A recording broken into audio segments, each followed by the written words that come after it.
Hello, this is Crystal Racing. I'm back from a 6-week break from this channel, and I'm here to announce that the Chinese Grand Prix for 2020 has been postponed until later for news. Now, as you've probably known by now, the coronavirus has been causing absolute havoc within mainland China. There have been 45,000 confirmed cases of the coronavirus.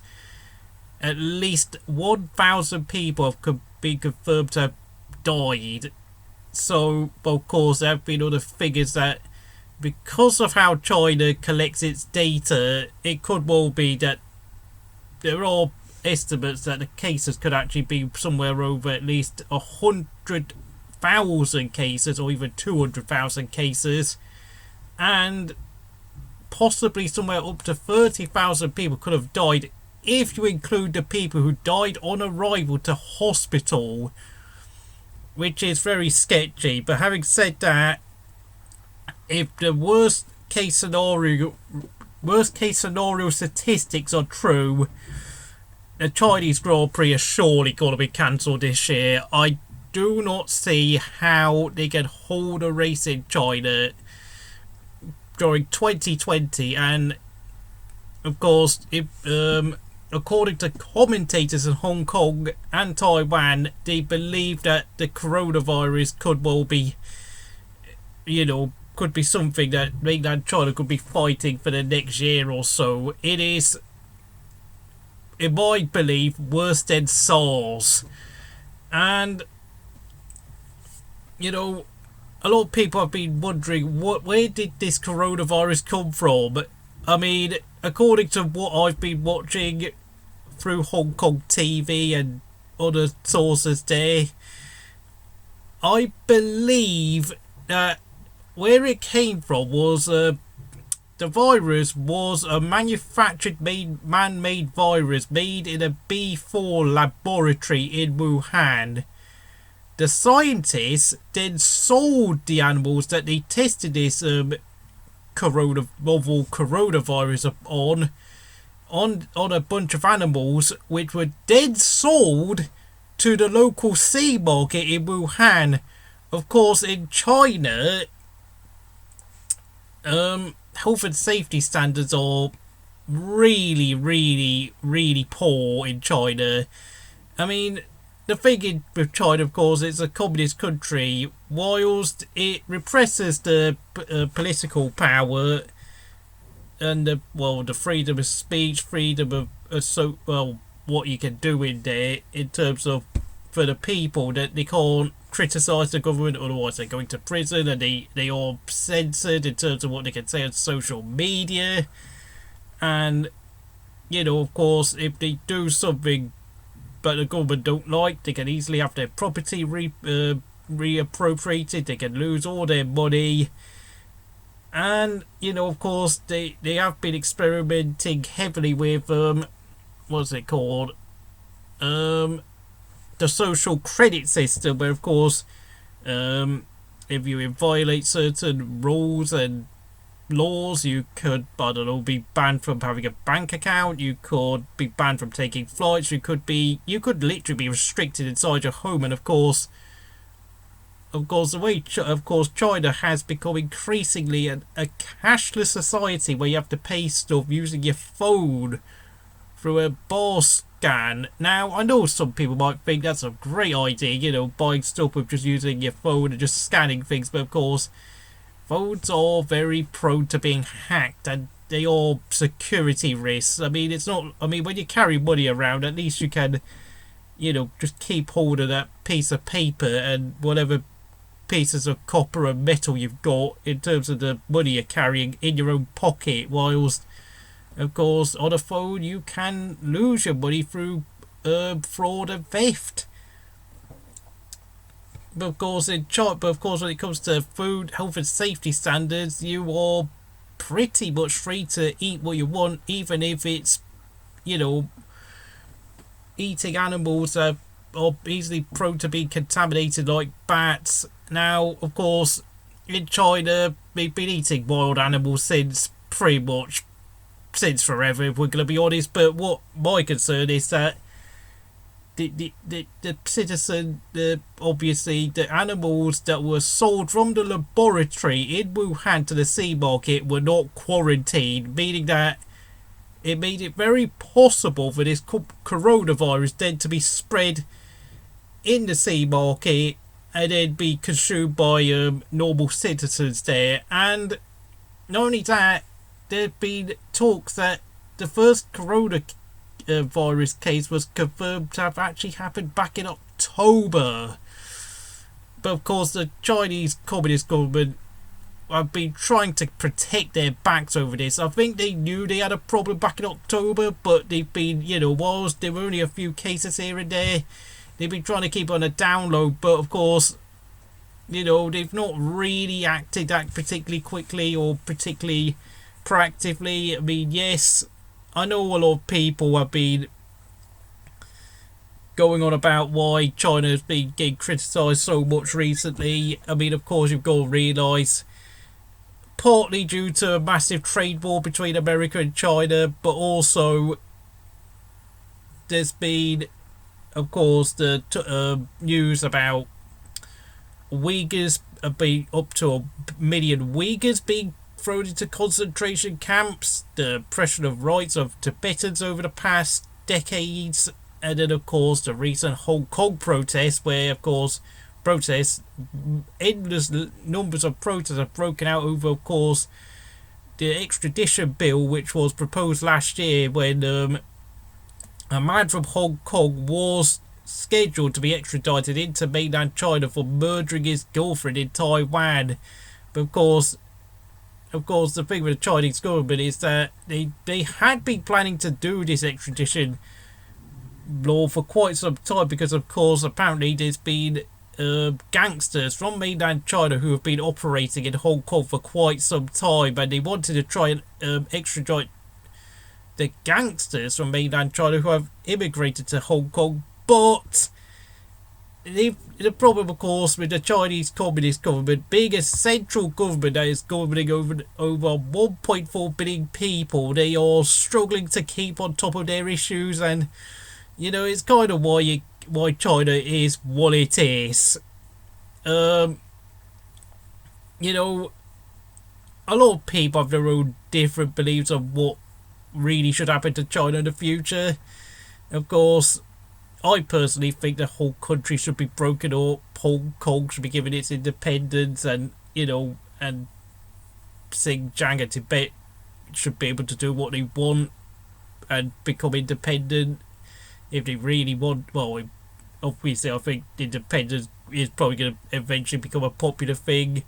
Of course, the Chinese economy is going to become very heavily damaged by all of this coronavirus, protests, bad news, lack of trust with Chinese companies, and of course the lack of course the news surrounding Huawei. Of course, in my country, in Britain, Boris Johnson has signed a deal to allow Huawei to take over surveillance services. Not something I agree one bit, because in my belief Huawei is a Chinese government surveillance company. I mean, yes, it appears to be something that was created by sort of the free market, but the Communist Party have a lot more influence in corporate companies than you actually see in the West, with European and American governments influencing big corporations. It's quite bad in China. And to get back on topic, this is a problem. You also need to realise, criticising the Chinese government is not racist in itself. You're criticising a government and a governing system, not the people. The Communist Party are desperate to hold on to power. They are basically operating like an ethno-empire government. The problem is they have a habit of not only wanting to tightly control their own citizens of Han Chinese descent, but they also would like to sit there and, use people of Han Chinese descent like myself as some sort of international barrier abroad outside their nations. Even people who have foreign passport, non-Chinese passports like myself, they have this very strange habit. They the amount of propaganda they use on their citizens is that, oh, even if you're a Chinese who lives abroad and has a foreign passport, you're still a citizen of China, even if you do not have a Chinese passport, because of course you can, if you're a citizen of China, you can only have a Chinese passport. You're not allowed dual citizenship. It's a really strange and complicated thing, but the problem with China, it's like an empire. It's got 1.4 billion people. I know it doesn't look like what you would expect an empire to look like, as in, like the old British Empire, colonies all over the world, Australia, India, Hong Kong, and so on and so forth. But, the fact that, it has all its land, all the land it owns is all connected right next to each other, so they can appear to look like a country. You've got to realise it is basically an empire. It's kind of, you could easily divide China into 10 countries and they would still all have at least over 100 million people in those 10 countries. It's that big.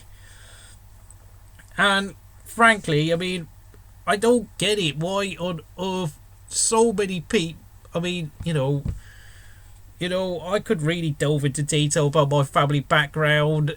The people in my family who've been thrown into gulags, and the result being that quite a lot of my relatives like my father ended up leaving the country, and so on and so forth. I don't really want to go on to that, but there's going to come, with China's future problems, such as its demographics, such as declining birth rate, only, I don't know, less than 1.5 children per woman. Of course, part of that was due to the one-child policy, and of course they did increase it to 2 children back in 2015, but of course the childbirth rate has not increased at all. It's done nothing. In fact, it's dropped slightly.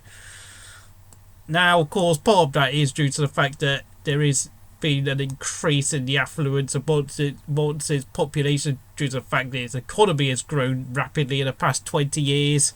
So inevitably, of course, as you probably expect, just like the first world in Europe, America and Australia, the birth rate drops because, of course, child mortality is significantly lower due to increased living standards and increased wealth. But also, of course, with increased wealth, you get more freedom to do things you want to do, like go on holiday, have all sorts of, expensive hobbies, which will take up more of your time. And, you've got to realise, though, China has a massive ageing population. And, of course, its central government, which, as you probably know, has completely failed to deal with the causes of the coronavirus. As for the people working in the laboratory, namely the scientists and the lab workers, will they ever be caught? I do not think so. I think the Chinese government want to cover their backs, of course. You've probably heard of that guy who died recently named Li Wen Lang, or however you pronounce his name, because of course I'm a Cantonese speaker, so I do struggle pronouncing Mandarin Chinese names. Yeah, I know he might have died of picking up the coronavirus himself, but of course, there is a possibility that if the Chinese government thought they had more information to unleash and reveal to the world, they might have secretly killed him. It is very possible. I would not rule that out, unfortunately. The fact of the matter is, China's human rights record is amongst one of the worst in the world. They are behaving as if they're in the 1700s. health and safety food standards are absolutely abysmal. You know, the Uyghurs, the Tibetans, and the Hong Kongers are, as you obviously can see from recent news items, have been repressed and have been attacked. I mean, you know, in my opinion, Formula One should never hold another race in China until the Communist Party is removed from power. I really do feel that strongly about it. I really hope the FIA, you know, actually suddenly announces they're not holding another race in China until further notice. And as for the WHO, the World Health Organization, I mean, their reaction to this has been absolutely pathetic. I mean, they already announced towards the end of last month that it always a crisis. I mean, what's going on? I mean, you're supposed to be monitoring the health of all citizens around the world, and you take until like the last week of January to announce it's a crisis. It was a crisis. It was clearly a crisis at the start of January. I mean, what's going on? Seriously, that is ridiculous. Now, that is ridiculous. And, you know, as for the promoter cancelling not cancelling, but announcing a postponement of the Shanghai Chinese Grand Prix, it was the only thing they could do, of course. If the FIA and the Liberty Media had stepped in and said, oh, we're going to postpone this race, of course, if they were the ones who did that, then they would have to pay some sort of compensation to the Chinese Grand Prix promoters. And I think the Chinese Grand Prix promoters were probably hoping that the FIA and Liberty Media would step in. But of course, the FIA and Liberty Media do not want to lose any money over this. So as a result, the promoters have had no choice but to postpone the race. Because of course, anyone who has seen the streets of the vast majority of China, Wuhan, Shanghai, you know, even all the way down south to Guangdong and Guangzhou, where my father's family comes from, it's a barren wasteland. There's no one on the streets. There's absolutely no one on the streets. It's that eerie. And as for the situation in Hong Kong, well, you know, the citizens have been getting utterly furious again because, of course, you know, the Hong Kong government, aka the Chinese,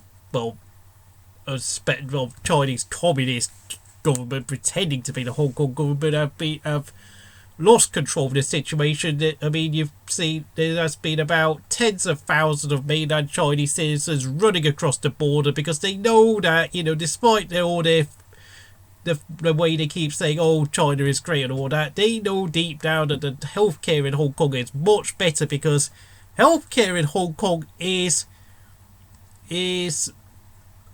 fully paid through the taxpayers, so that when you go to hospital, it is just basically like most European countries where it's free of charge, whilst in China you have to pay a fee to see a doctor, and you have to pay quite a bit of money due to how inefficient the healthcare system is in mainland China. The healthcare system in mainland China is kind of a bit like what you see in America. You have to pay insurance fees, and it's just a bureaucratic mess. You know, so as a result, everyone goes to Hong Kong because, of course, it's free of charge, meaning that the Hong Kong healthcare system has been absolutely overwhelmed. Then, of course, face masks has been running out. Everyone has been mass panicking, buying face masks, even though, which is weird because, of course, you know, the coronavirus can just easily be picked up through, you know, touching a table that has the coronavirus. I don't know why they've not been, you know, surgical gloves have not been sold. But of course, I don't know, but probably because people believe that the coronavirus is easier to pick up through breathing and being in the same room with someone. So, you know, this has been almost 20 minutes now, a very long rant about the situation of the coronavirus. I hope the situation gets better, but I highly doubt it will because, of course, the coronavirus has been picked up in places like Singapore, which is a country that is always hot throughout the entire year, meaning that The virus can survive in extremely hot temperatures. The SARS virus ended during the summer of 2003 because the hot, humid temperatures around that time of year in mainland China killed off the SARS virus, even though, of course, it did also see a lot of people be administered heavy steroid treatment. But having said that, though, this coronavirus has spread all over the world. Only one continent has escaped the virus, which is Africa. Look, this virus appears to be able to survive in all sorts of conditions. Hot, cold, freezing, normal temperatures. It is a serious problem. Like, I know the Chinese Communist government want to try and claim as much credit they can for everyone who recovers. Of course, there's people who will recover, but the thing is, though, if you're an old person or you're really young or you have long-term health issues, you are going to be quite vulnerable to being attacked by this coronavirus and, of course, dying. So, this has been Crystal Racing with an special extended report. Thank you all for watching. Please like, subscribe, and I'll see you again next time.